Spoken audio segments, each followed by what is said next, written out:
मेरा नाम अनिल है। मैं फिर से आप लोगों के लिए बेस्ट एसआईपी की स्कीम लेके आया हूँ। आज हम बात करेंगे एसबीआई फोकस्ड इक्विटी फंड की।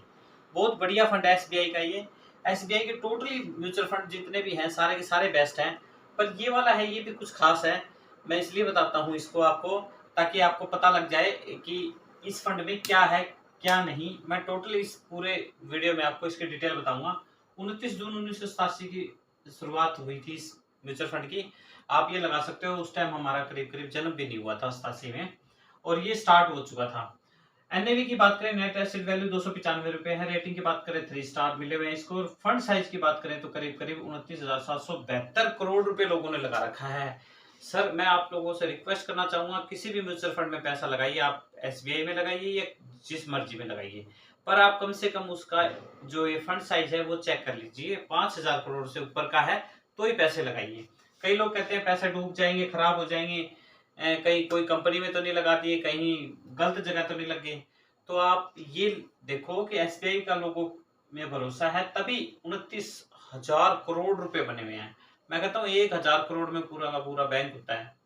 यहाँ पे 29,000 करोड़ के अंदर में आप ये देखिए कि म्यूचुअल फंड में फंड साइज है तो काफी भारी फंड साइज है।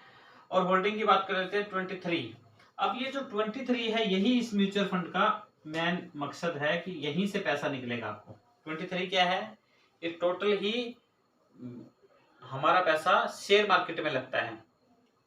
23 कंपनियों में लगेगा। अब मैं उनमें से 4 कंपनियों के नाम बताना चाहूंगा। एचडीएफसी सबसे फर्स्ट पे आता है, 9.07% है।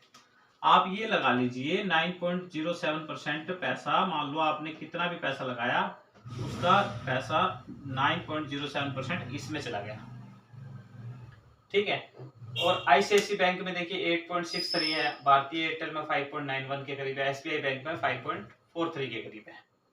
आप ये देखिए एसबीआई बैंक है, एसबीआई का म्यूचुअल फंड है, फिर भी 4 नंबर पे आया।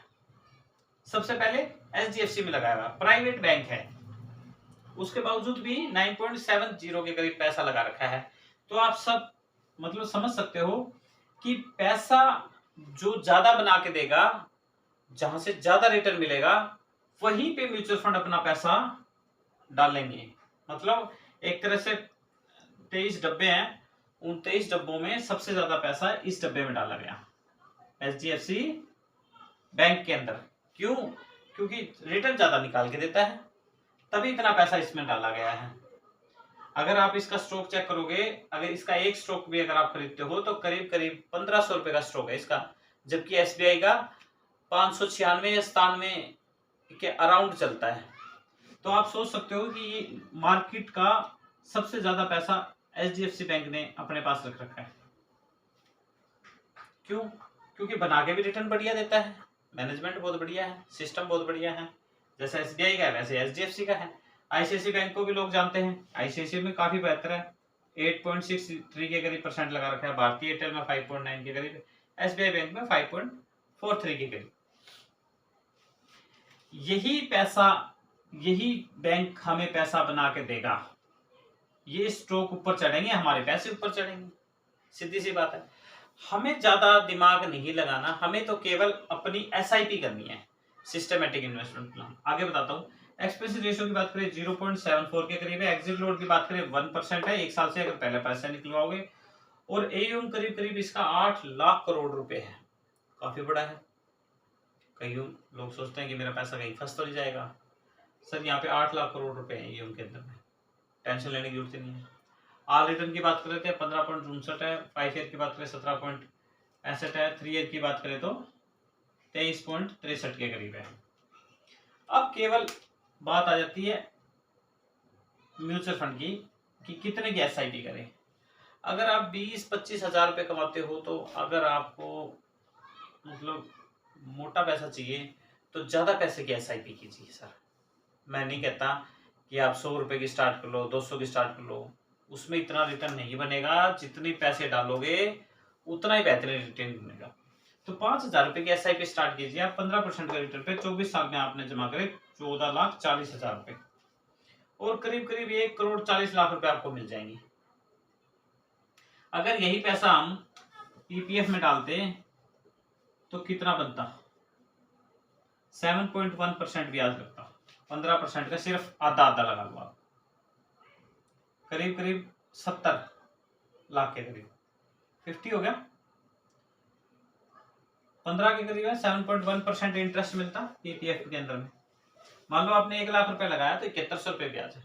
वैसे ईपीएफ में, एम्प्लॉय प्रोविडेंट फंड के अंदर में 8.1 के करीब है, आरडी है,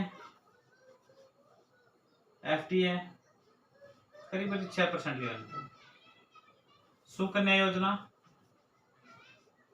8%, 8.1 देते होंगे या 2 देते होंगे, इससे ऊपर नहीं मिलती। इनके ऊपर भी ब्याज घटता बढ़ता रहता है, फिक्स नहीं है। पहले पीपीएफ पे करीब करीब 9% मिलता था, ईपीएफ पे 7.5 8 तक चला गया था, फिर वापस धीरे धीरे नीचे आ गया। तो इनके ऊपर भी घटता रहता है, इनके ऊपर भी घटता रहता है। ये गवर्नमेंट की स्कीम है, ये गवर्नमेंट की स्कीम है, इसमें रिस्क कम है। यहाँ पे क्या है, हाई रिस्क है। ये हाई रिस्क की लोगों को मतलब दिमाग में इमेज बनाता है कि यार ले के ना ले, ले के ना ले। सर आप ये देखिए, 500 रुपए की दिहाड़ी के चक्कर में हम 10-15 किलोमीटर चल के जाते हैं, वहां पे हम रिस्क ले लेते हैं, और ये रिस्क लेते हुए घबराते हैं। और असली रिस्क तो यही है पैसे का। अगर यही नहीं कमाए तो फायदा क्या है? चाहे फिर आप 250 किलोमीटर चल जाओ, 500 किलोमीटर चल जाओ, आपने पैसे नहीं कमाए, उल्टे फिर वहीं जीरो पे आके रुक गए, फिर क्या फायदा है? तो जब रिस्क लेना है तो अच्छा लीजिए, ताकि लाइफ आराम से कट सके। तो मैं अपने नेक्स्ट म्यूचुअल फंड के बारे में बेस्ट बताने की कोशिश करूंगा। थैंक यू एंड धन्यवाद।